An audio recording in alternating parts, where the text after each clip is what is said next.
I read, because he mentioned Guru 3D, I did read a few Guru 3D reviews before I did this podcast, and their testing methodology looks satisfactory. Yeah, they do a good job, it seems. At the bottom, let me skip down to WYZ135 again, who mentions someone named Rodney Reynolds and Logan. I had no idea what he was talking about, so I had to use the power of Google, and I found out that Rodney Reynolds reviews hardware, and Logan, in fact, review hardware in video format. I don't have any of their reviews linked up, and I need to go through their sites, bit by bit, find all the video cards that they reviewed, and I'm going to have to link up all their stuff, because I didn't know that there was people out there doing video reviews for video cards and such, and other computer hardware. So WYZ135, thank you very much for that, making me do all this hard work. Shame on you. Let's see. Mr. Wizard typed a whole book here. Let's see. He wants a podcast instead of a video podcast. Too bad. I'm too interesting. You need video of me. You need this face. Let's see.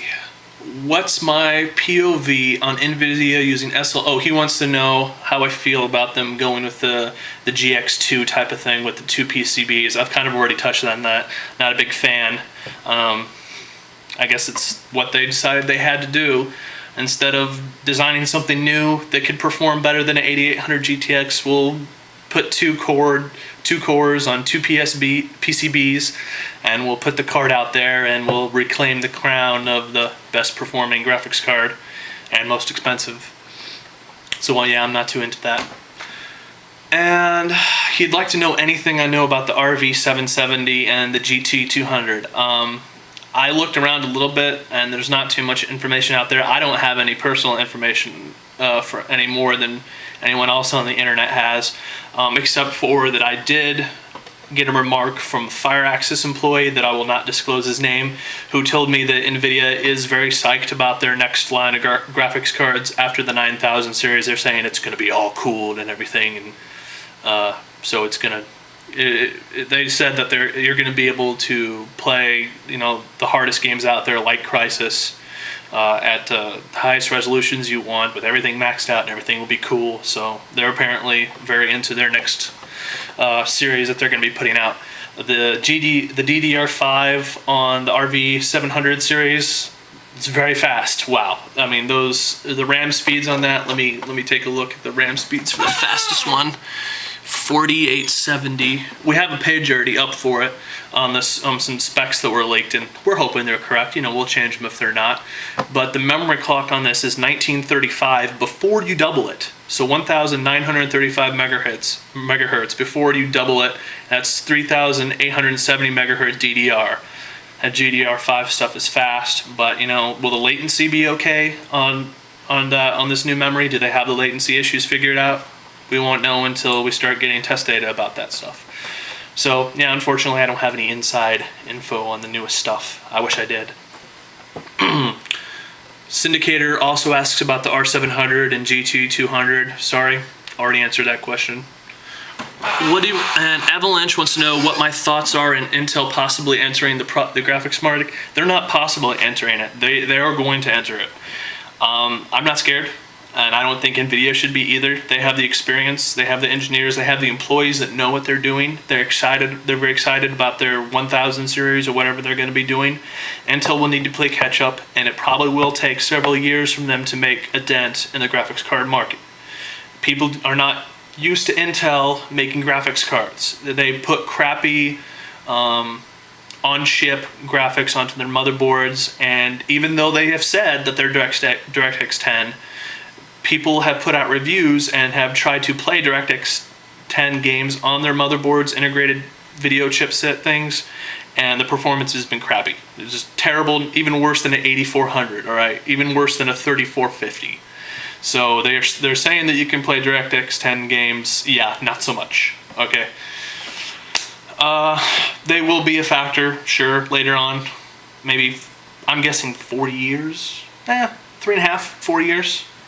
Maybe you'll see them take 10% of the market, 10, 12% of the actual video card market. They already have a large percentage of, just plain video market because they have their onboard stuff. and a lot of people don't have video cards. But for them to break into the video card market, it's going to take a while. And let's see.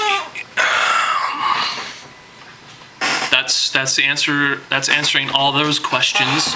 Now I have a few more things I want to talk about. I'm going to post the links to these in the show and in the story for where I'm posting this video. Apparently, what's this guy's name? Roy Taylor has remarked that no one cares about ATI or AMD except for people in Europe. His direct quote is thus: "The UK is the only place in the world where anyone talks about AMD or ATI." To prove his point, Taylor went as far as showing us a graph representing the entire market for GPUs last year, both discrete and integrated. Astonishingly, ATI did not feature at all. So yeah, they didn't even put ATI in the graph, and yet they're saying that nobody cares about AMD and ATI except for the people in the UK.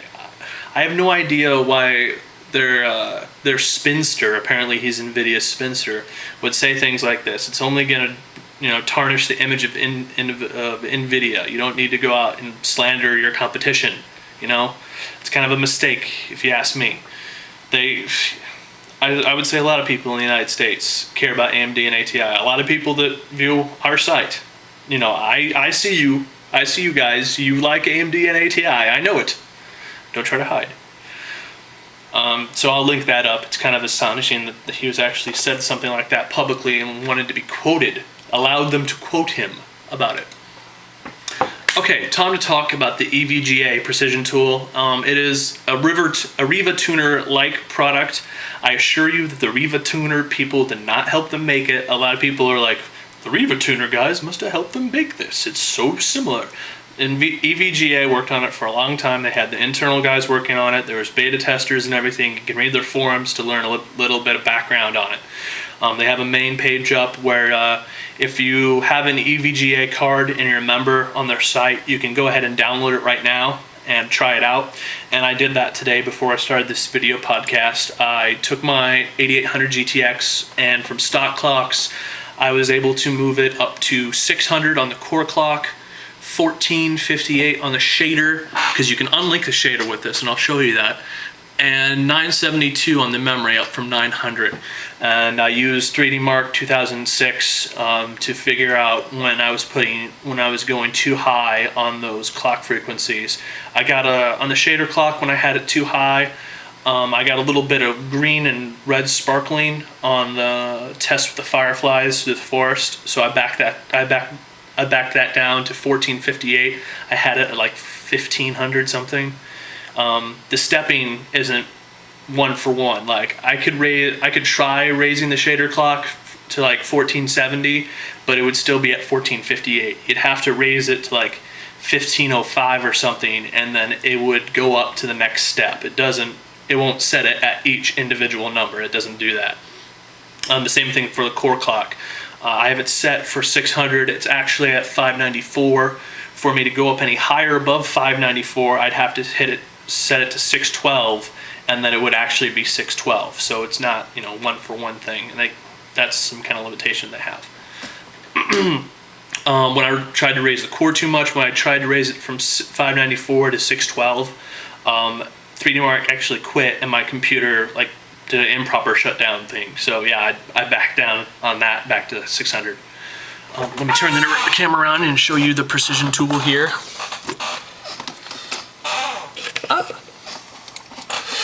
Here's the precision tool interface. The core clock slider. You can slide it up and down and up and down. Shader clock. Memory clock. The fan speed, it was auto for me at 59. I guess this goes up to 100.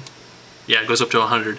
I have it set to 70. My graphics card gets audible at like 75. I can hear it make louder noise at 75 than at 70. So I'm going to leave it at 70. 70 is good. There's no difference for me between 59 and 70 when I was listening very carefully.